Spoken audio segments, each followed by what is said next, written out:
Sud Radio, le journal des sports. Rebonjour mon cher Jules Boscarini. Rebonjour mon cher Maxime Yeddo. Sud Radio évidemment, la radio du rugby qui ne perd pas ses bonnes vieilles habitudes en cette période de Coupe du Monde de football parce qu'on commence avec du rugby. Il y en a encore avec le top 14 et les demi-finales qui ont débuté, c'était hier soir. Et oui, les demi-finales du top 14 qui ont repris du service et il n'y a pas eu photo entre Toulouse et le Racing 92 hier soir à Marseille. Tenez-vous prêts Maxime, 71-17 en faveur de Toulouse qui rejoint la finale pour la 4e année de suite. Alors dans ce match, on a tout eu. 10 essais inscrits, 5 par mi-temps avec 10 marqueurs différents et malgré 2 essais en fin de match, les Franciliens ont été balayés dans tous les secteurs du jeu. C'est une véritable humiliation sur laquelle nous allons revenir avec notre consultant rugby, Daniel Herrero, la voix du rugby sur Sud Radio, la radio du rugby et qui était à Marseille avec François Trio au commentaire du match. Bonjour Daniel. Amis de Sud Radio, bonjour. Jules, je te salue affectueusement. Vas-y. Daniel, succès 71-17 pour Toulouse. Avant de débriefer en profondeur cette demi, la question qu'on se pose tous, c'est Toulouse va-t-il encore et inévitablement remporter le bouclier ? Bon, pour y répondre, on pourrait dire que tous les signaux envoyés par l'équipe de Toulouse hier en demi-finale sont tellement de haut niveau, au niveau athlétique, au niveau technique, au niveau de la stratégie, au niveau de la construction, au niveau du comportement, de la sérénité, de la jovialité d'ensemble, que tu te dis qui va pouvoir les arrêter. La finale sera un autre match, je dirais, de configuration, mais le niveau de rugby produit par l'équipe de Toulouse hier était celui d'une équipe d'artistes, je dirais, en plein épanouissement, habités par de la jovialité, ce qui fait que on a la sensation quand même qu'ils vont être aux limites de l'injouable. On verra quand même ce que sera l'autre demi-finale et quel sera l'adversaire des Toulousains pour la finale, qui sera sans doute aussi d'une autre allure. Mais hier, Toulouse a fait une telle impression.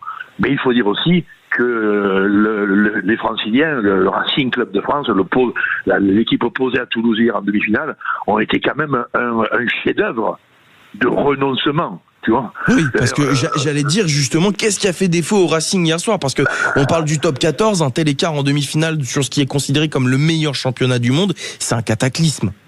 C'est un cataclysme, parce que ça pose toute la question de la configuration de la compétition qui fait que quand tu arrives au bout, après 10 mois et demi d'opposition, de confrontation, de compétition, donc les équipes peuvent avoir des niveaux de fatigue élevés, parfois très élevés. La construction de la phase finale en rugby est telle que le Racing, par exemple, a eu jusqu'à la semaine dernière des matchs très très difficiles. Toulouse avait eu un peu le privilège, de par son classement de premier de la saison qualificative, le privilège d'avoir un peu de repos. D'aucuns pensaient que le repos pour les Toulousains pouvait être peut-être un manque de compétition, et d'autres de fait pouvaient penser, et j'en suis de cela, que dans un championnat aussi difficile, 15 jours de repos avant les grandes échéances, c'était quand même un privilège pour recharger les batteries. Mais la problématique posée par la déficience des Parisiens hier, c'est comment une équipe de ce haut niveau-là peut être à ce point accablée dans tous les secteurs et broyée dans tous les secteurs de la performance sportive. Et dans les secteurs de la performance sportive, il y a le secteur moral qui interroge, quoi. Que tu sois fatigué, c'est un truc. Que tu sois dans la faiblesse technique, stratégique, tu vois, c'est encore un autre truc. C'est des éléments qu'il faut pouvoir analyser rationnellement. Ouais. Mais surtout qu'ils étaient sur une très bonne dynamique, le Racing. Pardon ? Surtout que le Racing était sur une très bonne dynamique, mais malheureusement, ça a pas marché face à Toulouse. Et il reste encore une demi-finale, c'est ce soir, entre le MHR et Stade Français. Là, sur quoi elle va se jouer cette rencontre ? Parce qu'on parle quand même de deux équipes qui sont très solides, peut-être les deux plus rugueuses du championnat. Oui, alors on peut dire ça aussi. Alors le MHR, donc c'est l'équipe de Montpellier Hérault, contre le Stade Français parisien. Les deux équipes ont, sur l'ensemble de la saison, attesté une constance dans des indicateurs qui leur ont donné le bon niveau de performance. Ces indicateurs, c'est des équipes extrêmement robustes. C'est des équipes extrêmement convaincues de l'importance de la combativité, de l'agressivité, du jeu groupé. C'est-à-dire toutes les phases, où le combat domine sur le grand rythme, la grande circulation, la grande construction. Ça, c'est leurs attributs. Ce qui veut dire que ce soir, en demi-finale, ces deux équipes ne sont pas là par hasard, elles l'ont mérité et elles vont probablement jouer sur ce que sont leurs qualités de base, et le match pourrait s'annoncer de l'ordre du grand combat de cette période des demi-finales.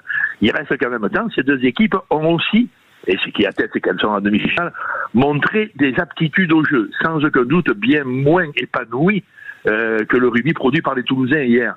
Mais il y a un potentiel de construction qui fait que les équipes qui combattent à ce haut niveau, j'allais dire d'intensité, tu vois, d'organisation dans tout le jeu du défi athlétique, et en même temps qui sont capables de construire, ça pourrait donner une performance, une demi-finale de qualité. D'autant que elles sont toutes les deux dans, on pourrait appeler la dynamique d'une euphorie de fin de saison. Oui. Et c'est d'ailleurs tout le mal qu'on leur souhaite, que ce soit un beau match et que le meilleur aille en finale pour avoir une super finale face à Toulouse. Merci beaucoup Daniel Herrero d'avoir été avec nous. On vous retrouve ce soir à 21h05 au commentaire du match avec François Trio pour cette demi-finale entre le Montpellier Hérault Rugby et le Stade Français Paris. Merci beaucoup mon cher Jules Boscherini, qu'on retrouve évidemment tous les week-ends pour le Journal des Sports.